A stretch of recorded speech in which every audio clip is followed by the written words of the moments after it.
नमस्कार, मी स्मिता शेवाळे. पालकत्व अनुभवताना या रविवारच्या सिरीजमध्ये तुमच्या सगळ्यांचं मनापासून स्वागत आहे.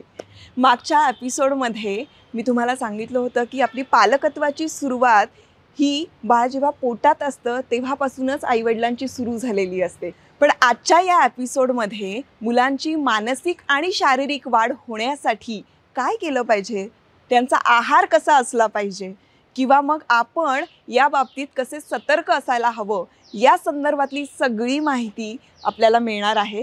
कारण आज मी क्लिनिकल न्यूट्रिशनिस्ट विभूषा जांभेकर यांना भेटणार आहे आणि माझ्या मनातले प्रश्न विचारणार आहे. कारण मी पालक असल्यामुळे मला खूप प्रश्न पडतात, तर मी त्यांच्याबरोबर बोलणार आहे आणि या प्रश्नांची उत्तरं मला मिळत असताना तुम्हाला सुद्धा मिळणार आहे. आणि म्हणूनच प्रत्येक पालकांसाठी हा एपिसोड खूप उपयोगी ठरणार आहे. चला तर मग जाऊया. नमस्कार विभूषा, तुझं पालकत्व अनुभवताना या सिरीजमध्ये खूप मनापासून स्वागत. तर आज आपण न्यूट्रिशन संदर्भात बोलणार आहोत. माझा सुद्धा मुलगा आहे, तो 6 वर्षाचा आहे आणि तुझी सुद्धा मुलगी आहे. त्यामुळे आई म्हणून आपल्याला खाण्याच्या बाबतीत किंवा आहार जपण्याच्या बाबतीत तसे चॅलेंजेस असतात. आणि असंच माझ्या सबस्क्रायबर्स महिला ज्या आहेत त्यांना सुद्धा हे चॅलेंजेस जाणवत असतील, तर आम्हाला आमच्या प्रश्नांची उत्तरं मिळतील म्हणून खरं तर हा सगळा घाट घातलेला आहे. तर आपण सुरुवात करूया. मला सगळ्यात आधी हे सांग की योग्य आहार घ्यायला हवा, पण योग्य आहार म्हणजे एक्झॅक्टली काय, म्हणजे तो वयोगटानुसार कसा असायला हवा.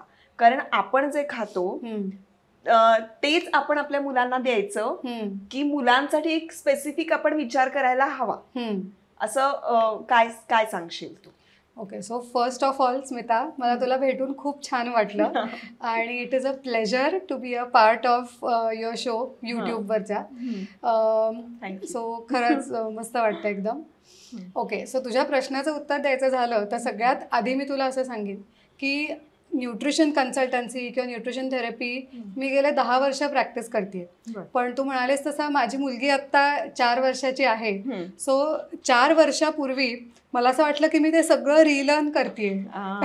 कारण शेवटी अनुभव, एक्झॅक्टली, म्हणजे आपण किती शिकलो असेल तरी ते प्रत्यक्षात उतरवणं हे खूप अवघड. एक्झॅक्टली, कारण थिअरेटिकली ते शिकणं आणि ऍक्च्युली ते कोणावरती तरी आपण स्वतः वापरणं, म्हणजे लोकांना वापरायला सांगणं आणि आपण वापरणं, ह्याच्यामध्ये इतका फरक आहे. आणि ऑफकोर्स म्हणजे मे बी सगळ्या मुलांमध्ये पण खूप फरक पडत असेल डेफिनेटली. या सो पण मला असं झालं की 4 वर्षांपूर्वी आपण हे सगळं परत नव्याने शिकतोय किंवा आपल्याला अजून खूप ब्रेन स्टॉर्मिंग करायला हवंय असं मला वाटायला लागलं. सो त्याबद्दल किंवा त्या अँगलनी मला तुला थोडंसं सांगायला आवडेल. जे तू योग्य आहाराचं विचारलंस ना, तर मला असं वाटतं की आपण खातोय त्याच्यापेक्षा काहीतरी खूप स्पेशल किंवा खूप वेगळं लहान मुलांना देणं म्हणजे योग्य आहार. ही बेसिक कॉन्सेप्ट मला फ्रँकली नाही पटत. कारण ते आपल्यासारखंच माणूसच आहे ना, एक वेगळं. सो इतकं काही जगावेगळं आहार मुलांना का द्यायला हवा.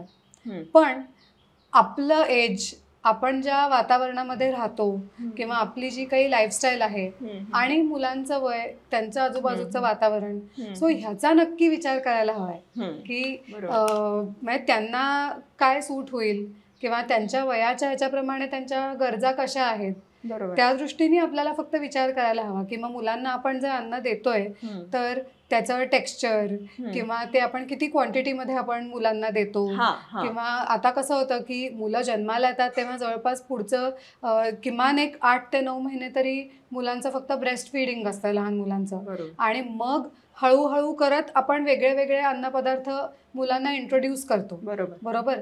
तर ते मुलांना इंट्रोड्यूस करत असताना शक्यतो मुलं ते सगळं खातील किंवा खाण्यापिण्याचे त्यांचे फार नखरे नसतील. म्हणजे अगदी कधी कधी कसं मुलं जरा फार पिकी असतात की हे खातील, ठराविक पदार्थ खाणार नाहीत. सो शक्यतो असं होणार नाही. शक्यतो त्यांना सगळ्या गोष्टी आवडतील.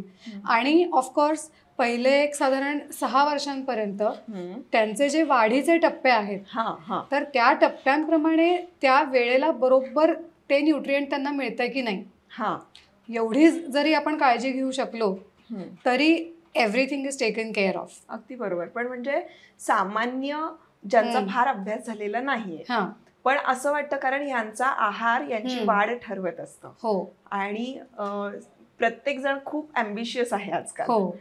तर प्रत्येकाचं मूल काहीतरी विशेष काहीतरी करावं, पण त्याची जडणघडण किंवा त्याची तयारी ही घरातून आपल्या किचन मधून सुरू होते खरं तर. बरोबर. त्यामुळे मग हे काय प्रॉपर न्यूट्रिशन गेलं पाहिजे, म्हणजे कुठल्या वयोगटात, सपोज आता 3 वर्षापर्यंत, त्यानंतर 3 ते मग पुढे आपण म्हणूया 8 वर्षापर्यंत, आणि मग परत आणखीन 12 वर्षापर्यंत. तर ह्या टप्प्यांनुसार तू साधारण काय सांगशील की योग्य आहार कशा पद्धतीनं असायला हवा? हो, मी म्हणेन की किचन पेक्षा सुद्धा सुरुवात आपल्यापासून आहे. राईट. कारण आपण काय खातोय, म्हणजे आपण एकतर आपल्या मुलांचे रोल मॉडेल्स असतो. बरोबर. सो आपण काय खातोय, प्रेग्नेन्सीमध्ये आपलं डाएट कसं होतं, खरं तर तिथपासून सुरुवात होते. पण आत्ता आपण आधी लहान मुलांवरती फोकस करूया की मुलं जन्माला आल्यानंतरचा त्यांचा आहार कसा असायला हवा. सो कसं असतं की जेव्हा मुलं जन्माला येतात तर त्यांची जी संपूर्ण पचन संस्था आहे, त्यांची डायजेस्टिव्ह सिस्टीम, तर ती साधारण एक 30 ते 40% विकसित झालेली असते.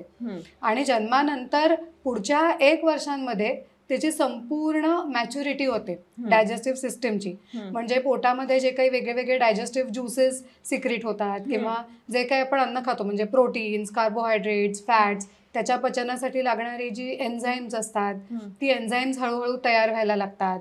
किंवा आपल्या इंटेस्टाईन्समध्ये जे वेगवेगळे फ्रेंडली बॅक्टेरिया असतात, ज्याला गट बॅक्टेरिया म्हणतात, तर ते बॅक्टेरिया हळूहळू निर्माण व्हायला लागतात जन्माला आल्यानंतर. सो पहिल्या वर्षभरामध्ये आपल्याला काय काळजी घ्यायची आहे, तर त्यांची डायजेस्टिव्ह सिस्टीम पूर्णपणे विकसित कशी होईल, व्यवस्थित कशी विकसित होऊ शकते. आणि ह्याच्यासाठी सगळ्यात महत्त्वाची गोष्ट म्हणजे किमान पहिले 4 महिने तरी एक्सक्लुझिव्ह ब्रेस्ट फीडिंगच असावं. कारण त्यातनं ते सगळं स्टिम्युलेशन, ते गट बॅक्टेरिया व्यवस्थित तयार होणं, एन्झाईम्स, ज्युसेस, ते सगळ्याच्या ह्याला सुरुवात होते. That is a stimulant for the release of these juices.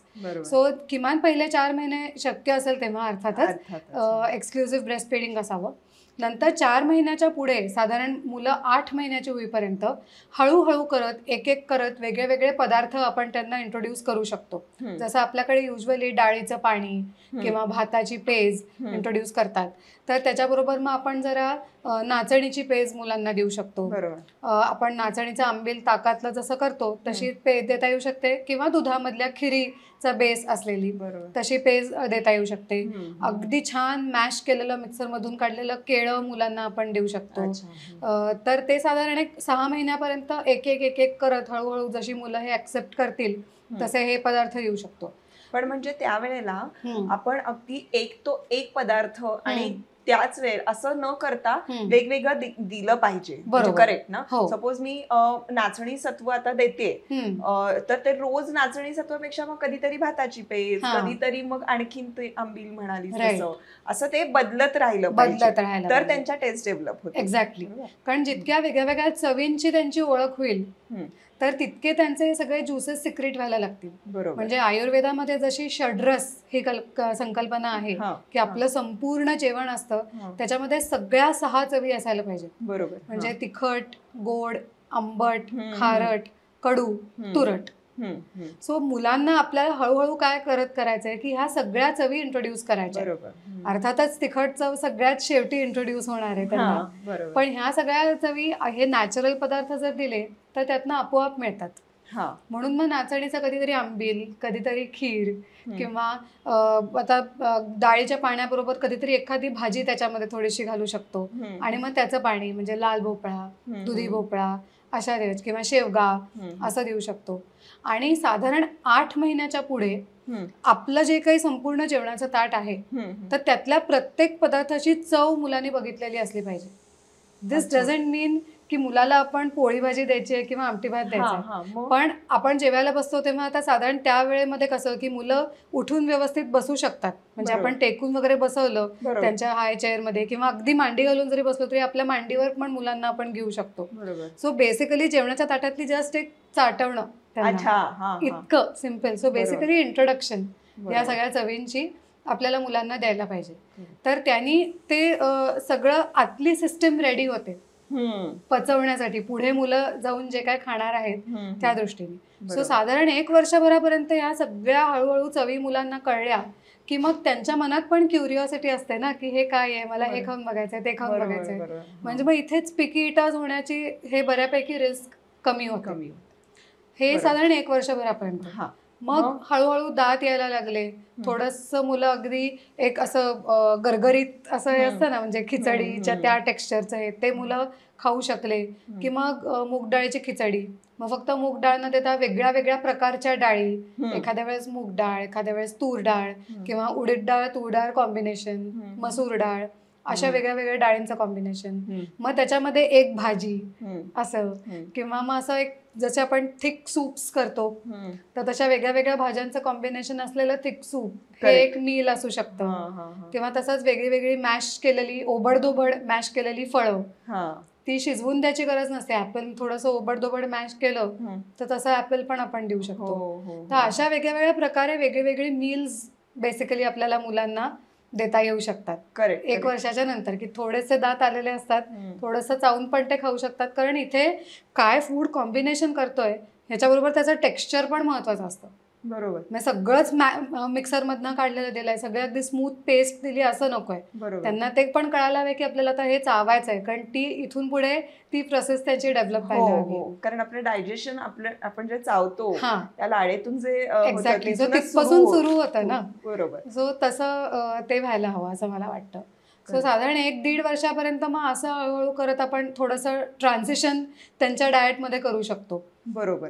हा. सो म्हणजे थोडक्यात 3 वर्षापर्यंतच जे आहे की आपल्या बाळाला सगळ्या टेस्ट कळतील असं सगळा आहार ठेवायला हवा. बरोबर. आणि हळूहळू इंट्रोड्यूस करायला हवं, पण ते सगळ्या व्हरायटी असली पाहिजे त्यामध्ये, आणि वेगवेगळे ट्राय करत राहिलं पाहिजे. म्हणजे खरं सांगायला गेलं तर आपण बऱ्याचदा म्हणतो असं की माझा मुलगा हे खात नाही, तर आपण थोडंसं अगदी जेव्हा त्यांना फार कळत नाहीये तेव्हापासूनच जर थोडं थोडं थोडं वेगवेगळ्या प्रकारे, काय शेवटी मेहनत घ्यावी लागणारच आहे आपल्याला, त्याला काही ऑप्शन नाहीये, तर असं केलं तर मे बी ते आता नाही खाणार पण नंतर खातील, पण ट्राय करत राहणं फार गरजेचं आहे.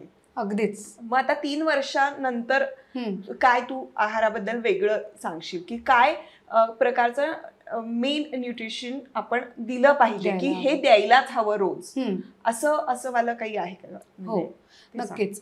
सो साधारण 3 ते 8 हा एज ग्रुप जर आपण धरला तर मुलाच्या जन्मापासून ते साधारण एक 6 वर्षांपर्यंत किंवा अगदी जास्तीत जास्त आपण म्हणू 8 वर्षांपर्यंत, त्या वयामध्ये मेनली 2 गोष्टी खूप फास्ट होत असतात. की एक तर त्यांची फिजिकल ग्रोथ, म्हणजे वजन, उंची वाढणं, हाडांची डेव्हलपमेंट, मसल्सची डेव्हलपमेंट, हा एक मेन डेव्हलपमेंटचा एक आपण म्हणू की एक भाग आहे. दुसरा असा की ब्रेन डेव्हलपमेंट. ब्रेन डेव्हलपमेंटमध्ये आपल्या संपूर्ण ब्रेनमध्ये जी सर्किट्स तयार होतात ना, सगळ्या न्यूरॉन्सची एकमेकांबरोबर इंटरॅक्शन करून, तर ती जास्तीत जास्त सर्किट्स फक्त ह्या एज ग्रुपमध्ये होतात. ती नंतर पुढे ती सर्किट्स अजून नवीन डेव्हलप होत नाहीत. मग ती आहेत ती मेंटेन होतात, रिजनरेट होतात, पण त्याच्याहून जास्त नंबर ऑफ सर्किट्स वाढत नाही. ती तिथपर्यंतच वाढतात. सो त्या दृष्टीने एकतर ब्रेन आणि आपण म्हणूया की फिजिकल ग्रोथ, सो ह्या 2 गोष्टी होत असतात, खूप फास्ट होत असतात. सो त्या दृष्टीने आपल्याला मुलांना न्यूट्रिशन द्यायचंय. अच्छा. म्हणजे त्यांची काय म्हणूया ब्रेन डेव्हलपमेंट आणि त्यांचे उंची वाढणार आहे किंवा मसल्स डेव्हलप होणार आहे, तर त्या दृष्टीनं आपण त्यांना आहार द्यायला हवा. पण मग तो कसा? सो त्यातले जे काही इन्ग्रेडियंट्स आहेत ते खूप स्पेसिफिक आहेत की जे मुलांच्या आहारामध्ये असायलाच हवेत. आधी आपण फिजिकल ग्रोथ बद्दल बघूया. सो ह्याच्यात कसं असतं की मेनली प्रोटीन्स चांगल्या क्वालिटीचे मिळायला हवेत. कारण आता वजन, उंची वाढणारे म्हटल्यावर जे बेसिक फाउंडेशन आपलं सगळं फ्रेमवर्क तयार होत आहे. सो त्या दृष्टीने प्रोटीन्स खूप महत्वाचे असतात. मग आता व्हेजिटेरियन डाएटमधनं जर प्रोटीन्स मिळवायचे असतील तर मोड आलेली कडधान्य, मग त्या कडधान्यांची आपण मुलांना कढण देऊ शकतो किंवा कडधान्य वाफवून त्याची उसळ देऊ शकतो, किंवा आता भेळ, कडधान्यांची भेळ अशा फॉर्ममध्ये देऊ शकतो. ती शिजवून मॅश करून त्याची कटलेट्स करून, अशा कितीतरी वेगळ्या वेगळ्या फॉर्ममधनं आपल्याला कडधान्य देता येऊ शकतात. आणि आपल्याकडे कडधान्यांचे प्रकार सुद्धा भरपूर आहेत. सो याच्यामध्ये आपण दरवेळी वेगळं वेगळं कडधान्य अशी व्हेरिएशन्स करू शकतो. किंवा आता कडधान्य व्यतिरिक्त दूध, दही, ताक, पनीर, मशरूम्स हे पण भरपूर ऑप्शन्स आहेत की या कुठल्याही प्रकारातनं त्यांना चांगल्या क्वालिटीचं प्रोटीन मिळणार आहे. एकच त्याच्यातला काळजी घेण्यासारखा भाग असा आहे की युजली व्हेजिटेरियन ओरिजिनचं जे प्रोटीन असतं ना तर ते थोडं इन्फिरियर क्वालिटीचं प्रोटीन असतं. Doesn't mean it is bad, ते खूप चांगलं आहे. म्हणजे म्हणून मुलांना कंपल्सरी अंडच खायला हवंय त्याच्याशिवाय प्रोटीन मिळणार नाही असं अजिबात नाही. 100% व्हेजिटेरियन डाएटमधनं सुद्धा अतिशय चांगल्या क्वालिटीचं प्रोटीन मिळू शकतं. पण मग ती क्वालिटी सुधारायला काय करायचं तर एका वेळी एकच डाळ वापरण्यापेक्षा 2 ते 3 डाळींचं मिक्सचर वापरायचं. म्हणजे you cover all your basis. Actually म्हणजे दुपारच्या जेवणात मला असं वाटतं की भाताबरोबर जी आपण आमटी बनवू किंवा जे असेल तेव्हा ते वेगवेगळ्या डाळींची आमटी असेल तर बेस्ट, म्हणजे ते सगळं जाऊ शकतं अशा टाईप काही. कारण ते मिश्रण एका वेळी व्हायला हवंय. म्हणजे आज तुरीची उद्या हरभऱ्याची असं करण्यापेक्षा आता 3 वर्षाच्या पुढे कसं त्यांची डायजेस्टिव्ह सिस्टीम पूर्णपणे डेव्हलप झालेली आहे ना, ते तेवढं पचवू शकते. सुरुवातीला इतकं मिक्सचर करून ते थोडं हेवी होऊ शकतं, पण 3 वर्षाच्या पुढे त्यांना ते पचवणं शक्य असतं. सो मग तेव्हा त्या एकत्र असायला हव्यात डाळी. आणि आपल्याकडे याची सगळ्याची प्रोव्हिजन झालेली आहे. म्हणजे आपण अगदी आपला टिपिकल महाराष्ट्रीयन जरी आहार म्हणालो तरी आपण भाजणीचा वापर करतो. तर त्याच्यामध्ये काय असतं, हेच असतं ना, सगळ्या डाळींचं मिश्रण असतं. किंवा मग आपण आंबवलेले पदार्थ खातो, मग त्याच्यामध्ये आपण मिश्रण डाळींचं वापरू शकतो. किंवा अगदी वरण भात जरी असेल तरी मग तूर डाळीची आमटी न करता मिश्र डाळींची आमटी करू शकतो. व्हेराज कडधान्य जेव्हा आपण वापरतो तर ते एक पण वापरू शकतो, कारण त्याच्यात जी मोड आणण्याची जी प्रोसेस आहे तर त्याच्यामध्ये ही काळजी घेतली जाते की त्या प्रोटीनची क्वालिटी सुधारते. बरोबर. येस. पण म्हणजे दिवसभरात प्रोटीन इंटेक हा कशाही मार्फत झालाच पाहिजे. दूध तर द्यायलाच हवं. मला मध्ये असं दूध द्यायचं नाही असं हे मला खूप जणांनी सांगितलं. म्हणजे लहान असताना कबीरला खरं तर थोडीशी अलर्जी होती, पण नंतर सुद्धा दूध नाही द्यायचं, त्यामधून काय म्हणावं तितकं प्रोटीन, कारण आजकालचं दूध कुठे चांगलं आहे. तर मी ना त्या बाबतीत कन्फ्यूज होते. तर काय तुझं काय त्यावरचं म्हणणं आहे? मला विचारलंस तर मला असं वाटतं की दूध खरं तर महत्वाचं आहे. म्हणजे ज्या ज्या केसेसमध्ये दूध देणं शक्य आहे, मुलं दूध व्यवस्थित पचवू शकतात तर त्यांना जरूर द्यावं. निदान पहिले 4-5 वर्ष पूर्ण होईपर्यंत तरी जरूर मुलांना दूध द्यावं. पण ह्याचा अर्थ असं नाही की कंपल्सरी प्यायलाच हवंय. हे सुद्धा कळणं फार गरजेचं आहे. कारण बऱ्याच जणांचं असं होतं की माझा मुलगा दूधच पित नाही, मग ते वेगवेगळे बोनविटा द्या त्यांना, वेगवेगळ्या प्रकारचं आपण काय आहे ते देऊन त्यांना दूध प्यायलाच लावतो, पण ते गरजेचं नाहीये. ह्याच्यात 3 फॅक्टर्स आहेत जे आपल्याला कन्सिडर करायला हवेत. पहिला फॅक्टर असा की तू म्हणतेस तसं दूध आजकाल स्वतःहूनच एवढं हेल्दी राहिलं नाहीये. कारण आता गाईचं दूध असेल तर गाईंना भरपूर अँटीबायोटिक्स इंजेक्ट केलेले असतात, हॉर्मोन्स इंजेक्ट केलेले असतात, त्याचे रेसिड्यूज त्या दुधामध्ये येतात.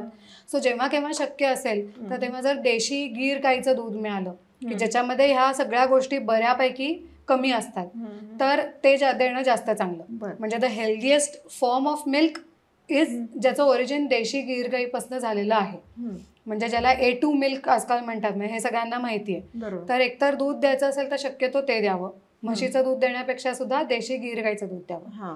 त्यातला दुसरा भाग असा की सगळीकडेच ते अवेलेबल असतं असं नाही, किंवा त्याच्या चार्जेस मध्ये पण खूप जास्त फरक असतो. सो मग त्याच्याऐवजी दूध देण्यापेक्षा दुधाचं फर्मेंटेशन करून जेव्हा आपण दही किंवा ताक करतो त्याच्यामध्ये थोड्याफार प्रमाणामध्ये हे रेसिड्यूज कमी होतात. सो मग दूध द्यायच्याऐवजी आपण दही किंवा ताक देऊ शकतो. ते देण्याचे पण भरपूर ऑल्टरनेटिव्ह आपल्या टिपिकल महाराष्ट्रीयन आहारामध्ये भरपूर आहेत. तसं आपण मुलांना देऊ शकतो.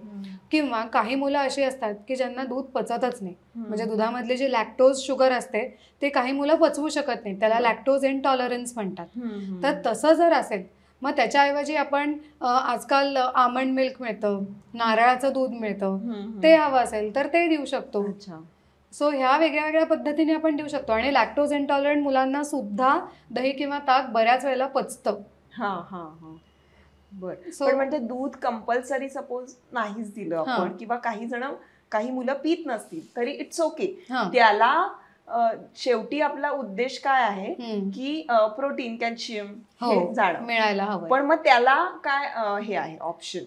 त्याला ऑप्शन असा आहे की आपण पनीर म्हणजे जर लॅक्टोज इंटॉलरन्स नसेल हा तर दुधाच्या ऐवजी पनीर देऊ शकतो. मग पनीरचे वेगळे वेगळे फॉर्म्स देता येतील. हा दही ताक देता येऊ शकतं. हम्म. किंवा कॅल्शियम व्यवस्थित मिळायला हवंय किंवा प्रोटीन मिळायला हवंय तर प्रोटीन बद्दल तर आपण आता बोललो. हा कॅल्शियम मिळवण्यासाठी नाचणीचं आंबील किंवा नाचणीचे वेगळे वेगळे फॉर्म्स काहीतरी करून देऊ शकतो. नाचणीचा लाडू सुद्धा मुलांना आपण देऊ शकतो. किंवा हिरव्या पालेभाज्या, शेवगा ह्याच्यामधनं कॅल्शियम मिळतं, ते मुलांना देता येईल. करेक्ट. मला थोडक्यात सांगायचं हे होतं हम्म. की माझा मुलगा हे खात नाही हम्म. किंवा दूध पीत नाही म्हणून आपलं मन खट्टू करण्यापेक्षा आपण अजिबात. त्याच्यावर ऑप्शन्स शोधून काढले पाहिजे. Exactly exactly. आणि हे झालं प्रोटीन. आणि आणखीन येस. सो प्रोटीन हे वाढीसाठी खूप गरजेचं असतं. ते आपण नियमितपणे मुलांना देऊ शकतो. आता कॅल्शियम याच्याबद्दल तसं बऱ्यापैकी लोकांना माहिती आहे की कॅल्शियमचं काय महत्त्व आहे. हो हो आणि त्याचे सोर्सेसही आपण आत्ता बघितले हा. कशातनं ते मिळतात. याबरोबर अतिशय चांगल्या क्वालिटीचे कार्बोहायड्रेट्स पण मुलांना मिळायला लागतात. कारण त्यांना जी एनर्जी असते ना की दिवसभर आपली मुलं एका जागी कधीच बसून नसतात. ते सतत मुव्हिंग असतात, बरोबर. सतत हो, काहीतरी हो, करत हो. असतात. सो ती त्यांना कॉन्स्टंट एनर्जी लागते आणि ती बरोबर. मिळाली नाही तर मग मुलं चिडचिडी होतात, हो. इरिटेबल होतात, हायपर ऍक्टिव्ह होतात. हेही बऱ्याच मुलांच्या बाबतीत आजकाल तक्रारी असतात. हो. सो हे जर असेल तर ह्याचा अर्थ तुमच्या मुलांना जेवढी एनर्जी आतनं मिळायला हवी आहे ती मिळत नाहीये. ती कार्बोहायड्रेट्स मधनं मिळते. अच्छा. म्हणजे जर त्यांना प्रॉपर एनर्जी मिळाली नाही तर ते हायपर ऍक्टिव्ह कडे झुकू शकतात. अच्छा. सो आपल्या त्यांना असं वाटतं की हायपर ऍक्टिव्ह म्हणजे खूप एनर्जी आहे. हा तसं नाहीये. त्याचा अर्थ त्यांचा मेंदू सतत इरिटेट होतोय आणि ते तुम्हाला तो सांगायचा प्रयत्न करतोय की मला ज्या प्रकारची एनर्जी हवी आहे ती मला मिळत नाहीये, ती मला द्या. करेक्ट. यामध्ये एक गोष्ट अशी आहे ती म्हणजे हायपर ऍक्टिव्ह असणं आणि मुलगा ऍक्टिव्ह असणं. मुळात यातला फरक पालकांना कळायला हवा. आणि यासाठी पुढच्या एपिसोडमध्ये मी तुम्हाला हे सगळं कव्हर करणार आहे. कारण आपल्याकडे पुढच्या ज्या तज्ज्ञ येणार आहेत ते याबद्दल सांगणार आहेत. ग्रेट. हे मी मुद्दाम लिंक करून सांगते आहे कारण एकाला एक धरून असे हे सगळे विषय आहेत. येस. तर बेसिकली ऍक्टिव्ह हायपर ऍक्टिव्हनेस जो असतो, ऍक्टिव्हनेस नाही तर हायपर ऍक्टिव्हनेस जो असतो तो तुमच्या आहारामध्ये काही कमतरता असेल तर त्यामुळे तो येऊ शकतो. आणि म्हणून आपण जर का असं काही घडत असेल तर आपण आधी तिथून सुरुवात करायला पाहिजे की मी व्यवस्थित कदाचित त्याचा आहार होत नाहीये का, जे हवं ते त्याला न्यूट्रिशन मिळत नाहीये का, तर आपण ह्याचा सुद्धा विचार करायला हवा. नक्कीच. म्हणजे बेसिकली कसं आहे की हा त्यातला एक फॅक्टर आहे. फक्त आहारात बदल करून हायपर ऍक्टिव्हिटी कमी होईल का तर सांगता येत नाही होईल की नाही. जसं तू म्हणालीस की त्याच्यात सायकोलॉजीचा विचार करायला हवा, आहाराचा विचार करायला हवा. या सगळ्या एकत्रित होऊनच त्याच्यावरती तो जो काही आपण ऍक्शन घेणार आहे त्याचा आपल्याला चांगला इफेक्ट दिसेल. पण आहाराच्या बाबतीत मग चांगले कार्बोहायड्रेट्स कुठले तर जे सबंध धान्य असतात की ज्याच्यावरती फार प्रोसेसिंग झालेलं नाहीये त्याच्यातनं नेहमी सगळ्यात चांगल्या क्वालिटीचे कार्बोहायड्रेट्स मिळतात. म्हणजे गहू किंवा हातसडीचा तांदूळ, नाचणी, बाजरी, ज्वारी ह्याच्यातनं मिळतात. किंवा नाचणी, बाजरी हे धान्य जी आहेत ही अगदी छोटीशी आणि गोल असतात. सो यांना म्हणतात मिलेट्स. अच्छा. सो मिलेट्स कॅटेगरीमध्ये अजूनही भरपूर वेगळे वेगळे प्रकार आहेत. वरई हे पण मिलेट आहे किंवा राळं हे पण एक मिलेट आहे. किंवा कर्नाटकामध्ये अजूनही वेगळे वेगळे प्रकार होतात ज्याला म्हणतात प्रोसो मिलेट किंवा कोडो मिलेट, फॉक्सटेल मिलेट. सो ह्या सगळ्या मिलेट्सचा वापर करून आपण त्यांच्यासाठी वेगळे वेगळे पदार्थ करू शकतो. आपण टिपिकली पोळी भाकरी करतो, मग ह्या मिलेट्सची पिठं आणली तर त्याचं आपण थालीपीठ करू शकतो, त्याच्यापासून डोसे करू शकतो, पराठेमध्ये आपण हे मिक्स करू शकतो. या कुठल्याही फॉर्ममधनं देता येतो. ह्याच्यातनं अतिशय चांगल्या क्वालिटीचे कार्बोहायड्रेट्स मुलांना मिळतात आणि एक पोळी खाऊन व्यवस्थित पोट भरतं किंवा एक पराठा खाऊन. सो त्याचा एक रोल केला तर हे टिफिन मध्ये न्यायला किंवा कुठेही बाहेर जाताना बिस्किट्स बरोबर ठेवण्यापेक्षा अशा गोष्टी जर ठेवल्या तर त्या न्यायलाही कन्व्हिनियंट आहेत. आणि मुलांच्या म्हणजे आपल्याला जे मुलांच्या बाबतीत ज्या काही गोष्टी अचीव्ह व्हायला हव्यात की फिजिकल ग्रोथ तर हे सगळं व्यवस्थित होऊ शकतं. करेक्ट. सो अशा पद्धतीनं कार्ब इंटेक असला पाहिजे. म्हणजे मुलांच्या शारीरिक वाढीसाठी प्रोटीन आणि कार्ब्स हे खूप इम्पॉर्टंट आहेत. 3 वर्षानंतर म्हणतेस तू, बरोबर. ते अगदी 12 वर्षापर्यंत आय थिंक हे आहेच. सो बेसिकली आपण इथे फोकस करायला पाहिजे. या व्यतिरिक्त आता हे फिजिकल डेव्हलपमेंटच्या दृष्टीने झालं. सो त्याचबरोबर त्यांची ब्रेन डेव्हलपमेंट सुद्धा तितकीच फास्ट होत असते. तर ब्रेनसाठी सगळ्यात महत्त्वाचा न्यूट्रिएंट तो म्हणजे फॅट. अच्छा. कारण जवळपास 60% जास्त भाग आपल्या मेंदूचा हा फॅटनी बनलेला आहे. ओके. म्हणजे आपला ब्रेन आणि स्पायनल कॉर्ड ह्याची जी संपूर्ण रचना आहे ना, तर त्याच्यामध्ये फॅटचा रोल खूप जास्त महत्त्वाचा असतो. म्हणजे मेंदूला लागणारे जे न्यूरो ट्रान्समिटर्स असतात की जे आपल्या संपूर्ण नर्व्समधनं पास होतात आणि मग सिग्नल ट्रान्सडक्शन आपल्या संपूर्ण शरीरात जे होतं, तर ते नर्व्ससाठी सुद्धा फॅट लागतं. ॲक्च्युअल आपल्या ब्रेनच्या डेव्हलपमेंटमध्ये सुद्धा खूप चांगल्या क्वालिटीचं फॅट लागतं. अच्छा. हां, सो अतिशय चांगल्या क्वालिटीचे फॅट्स या वयामध्ये मुलांना मिळायला हवेत. मग ते आपल्याकडे ज्या वेगळ्या वेगळ्या तेलबिया आपण वापरतो, म्हणजे बदाम, अक्रोड, तीळ, जवस, कारळे, काजू, सूर्यफुलाच्या बिया, भोपळ्याच्या बिया, ह्या सगळ्यांमधनं ते मिळतात. अच्छा. कारण हे जे फॅट्स मुलांना आत्ता या वयामध्ये लागणारे फॅट्स असतात ना, केमिकली ते फॅट्स खूप नाजूक असतात. सो त्यांना थोडीशी जरी उष्णता लागली तरी ते ऑक्सिडाईज होतात आणि मग म्हणजे दे आर इनइफेक्टिव्ह. कारण ते त्यांच्या ओरिजिनल स्ट्रक्चरमध्येच जर आपल्याला मिळाले तरच त्यांचा वापर होतो. सो म्हणजे काजू भाजून खारवून आणि असे खारवलेले काजू खाल्ले तर ते बेनिफिट मिळणार नाही. किंवा जवस भरपूर भाजले आणि मग त्याची काहीतरी चटणी किंवा काही केलं तर ते मिळणार नाही. हे आहेत तसे खायचे. मग आता त्याची सगळ्याची पावडर करून मुलांसाठी लाडू करता येतात. अच्छा. हां, तशा पद्धतीने ते आपण मुलांना देऊ शकतो. किंवा आजकाल ओलं खोबरं मुलांना देऊ शकतो, त्यातनंही हे चांगले फॅट्स मिळतात. ओलं खोबरं तर मुलांना नुसतं सुद्धा खायला खूप आवडतं. किंवा अगदी गूळ खोबरं असं आपल्याला मुलांना देता येऊ शकतं. किंवा आता जसं मुलांना दूध पचत नाही, मग इन दॅट केस आपण नारळाचं दूध मुलांना देऊ शकतो. Good fat. हां, व्हेरी गुड फॅट. किंवा आजकाल आपण नाही का वेट लॉससाठी भरपूर वेगळ्या वेगळ्या स्मूदीज करून पितो. मग मुलांना काय हरकत आहे त्या स्मूदीज द्यायला. म्हणजे मग योगर्ट किंवा हे ड्रायफ्रुट्स वापरून जर आपण अशा स्मूदीज केल्या, वेगळ्या फ्रूट, डेट्स, ड्रायफ्रुट्स आणि योगर्ट, दही, तर मग अशा स्मूदीज पण मुलांना आवडतील. आता उन्हाळ्यात सुद्धा द्यायला तो किती छान ऑप्शन आहे. हो, अरे मला खूपच छान तू आयडिया दिली आहेस. कारण मला रोज सकाळी कबीरला कबीरसाठी ट्राय म्हणजे मला माहितीच आहे की या आपल्या डिस्कशन नंतर मला खूप माझ्या प्रश्नांची उत्तरं मिळणार आहेत. मी पण स्मूदीज देऊन त्याला स्कूलला पाठवू शकते. म्हणजे कसं की ह्याच्यात प्रोसेसिंग त्याच्यावरती काही होत नाही, उष्णता खूप लागत नाही आणि असं आपण ते मुलांना देऊ शकतो. पण ह्याच्यात अजून एक महत्वाची गोष्ट काळजी करण्यासाठी अशी आहे की जसे हे चांगले फॅट्स मुलांना मिळाले तर त्याचे चांगले इफेक्ट्स होतील, तसे आजकाल बरोबर ह्याच एज रेंज मधल्या मुलांमध्ये चांगल्या फॅट्स बरोबर चुकीचे फॅट्स खूप जास्त जातात.